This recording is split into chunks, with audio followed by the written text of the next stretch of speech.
Hoje, 11 de maio do ano de 2020, um dos maiores espiritualistas que a humanidade já teve no último século, Chico Xavier, nos deixou várias frases incríveis e eu quero compartilhar para o assunto de hoje uma delas que diz o seguinte: embora ninguém precise voltar atrás e fazer um novo começo, qualquer um pode começar agora e fazer um novo fim. Eu digo isso porque hoje nós queremos falar de Roberto Jefferson. Ele lacrou de vez os repórteres da CNN. Fiquem ligados. Vamos para a vinheta e eu volto já já. Todo mundo tá ligado. Todo mundo tá ouvindo.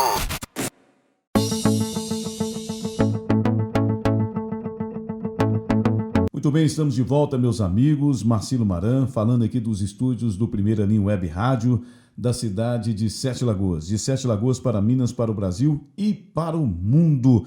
Deixe já aí o seu like aí para poder nos incentivar o nosso trabalho. Agradeço a vocês pelo carinho de estarem compartilhando esse vídeo.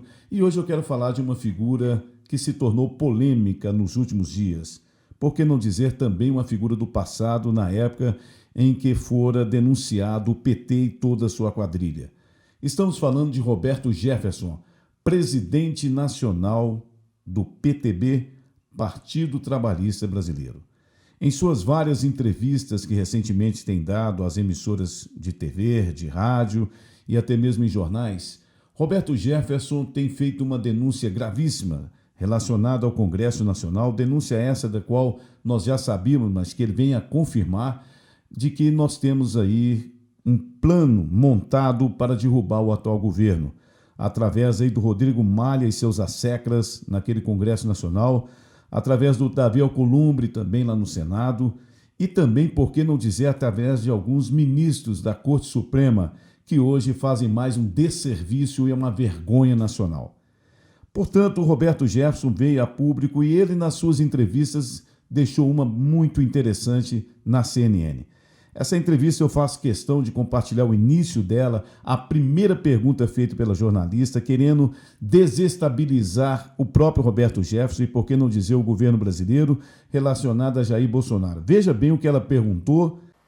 Roberto Jefferson, que está no Rio de Janeiro e conversa com a gente a partir de agora. Deputado, muito obrigada pela presença. Eu já te faço a primeira pergunta, vou direto ao ponto. Para onde vai o governo Jair Bolsonaro? Para o braço do povo, de onde ele veio. Ele vai conseguir superar essas dificuldades desse ano eleitoral, porque a crise toda tem o fundamento nas eleições.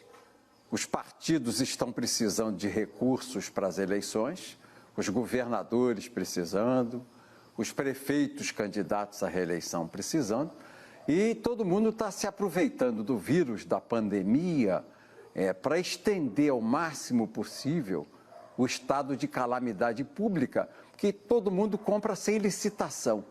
E você já vê na imprensa que um governador compra por 100, outro por 150, outro por 300, um prefeito por 400. Isso vai resultar num grande escândalo depois que passar o pico do coronavírus. E vocês vão ver que esse dinheiro da saúde está sendo usado em caixa 2 para as eleições, infelizmente. E o Bolsonaro vai para o braço do povo, porque o ministro Marco Aurélio Mello, com apoio do plenário do Supremo Tribunal Federal, manietou o presidente Bolsonaro, disse que o papel dele nessa crise de saúde que o Brasil atravessa é meramente botar dinheiro nos estados e nos municípios.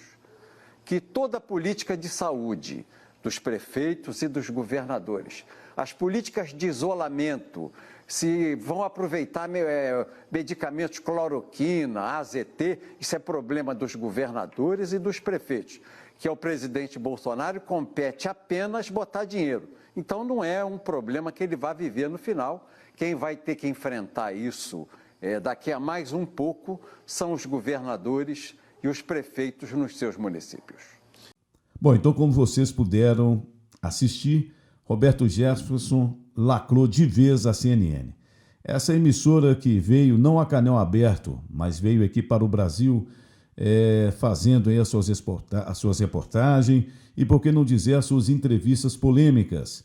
ela que há pouco tempo, né, dispensou o Caio daquele debate que nós estávamos gostando, porque o Caio tem aí esse lado da direita e realmente estava lacrando o seu colega que não conseguia nem ter respostas às indagações do Caio, portanto demitiu. A CNN passou então, continuando a sua saga de desserviço ao jornalismo brasileiro e, por que não dizer, à nação brasileira, ela continua a sua saga de entrevistas. E uma das entrevistas interessantes foi essas que vocês acabaram no começo de assistir na íntegra, que vocês podem encontrar aí na internet, tá ok? Essa entrevista onde o Roberto Jefferson lacrou a CNN. Então, para que vocês tenham uma ideia e para que vocês vejam, existe aí no Brasil hoje um complô muito grande com relação ao governo, principalmente a pessoa do Jair Bolsonaro. Nas redes sociais, pessoas que, um espirro que o Bolsonaro dá, eles fazem crítica, uma nota errada que ele dá na entonação, eles fazem crítica, uma sugestão de uma brincadeira que ele faz ao lado das pessoas, a imprensa cai matando. Nós estamos vendo aí, por falar em cair matando, uma imprensa que está morrendo. Assim como está morrendo vários políticos. E outro dia uma senhora colocou na internet algo muito interessante, dizendo, engraçado, o coronavírus não tem matado nem político nem aqui e nem na China. Eu achei engraçado a colocação dela, né, que morre muita gente, mas não morre político. E eu gostaria de dizer o seguinte, está morrendo assustadoramente os políticos bandidos do Brasil. Não é por coronavírus. Vai ser nas próximas eleições. A começar os prefeitos das várias cidades, os ditadores das várias cidades do Brasil, que estão aí, né, deixando claro o seu regime ditatorial, prendendo as pessoas em casas, colocando aí a sua polícia para poder ir atrás das pessoas de bem, que simplesmente querem um pouco de ar puro. E o que está acontecendo no Brasil é que esses políticos estão mortos. É um ano de eleição. É um ano, por exemplo, o Calil sentia aí o gosto da vergonha de ser um ditador e está fazendo o que está fazendo na nossa capital. Entre ele e outros prefeitos de várias cidades vão pagar um alto preço. Então, o coronavírus está matando sim os políticos. E mais na frente, nós teremos aí uma eleição para presidente, senador e para governadores. Nós veremos a morte de muitos governadores. Nós estaremos atentos a isso, faremos questão de lembrar desse momento, nesse primeiro momento das eleições municipais e um segundo momento nas eleições nacionais em 2022. Portanto, fiquem atentos. O que o Roberto Jefferson, esse herói, né, nos deixou mais uma vez de lição é que realmente, infelizmente, nós temos aí as trevas continuando agindo no Congresso Nacional, continuando agindo com a toga do Judiciário, mas Deus é maior.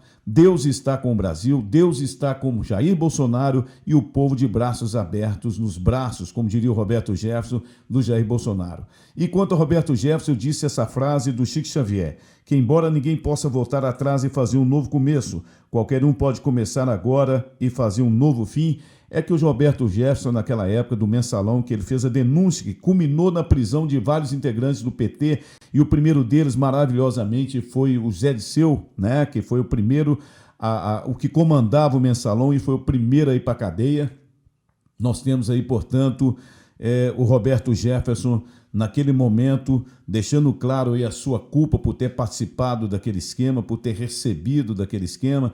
Ele foi preso, ele cumpriu sua pena e, a partir daí, ele fez um novo começo na sua vida e esse novo começo foi resgatando a história do Brasil. Portanto, se esse vídeo chegar a você, Roberto Jefferson, saiba que está aqui uma pessoa que te admira, que te respeita e que tem em você um exemplo de alguém que realmente fez um novo começo, vestindo a camisa verde e amarela e amando essa nossa pátria maravilhosa que é o Brasil. Muito obrigado a vocês, deixo o meu abraço muito carinhoso a todos vocês, estão aí no Pimenta nos Olhos e essa é a nossa notícia de hoje, uma notícia de certa forma agradável por vermos Roberto Jefferson mais uma vez defendendo o Brasil. Forte abraço a todos.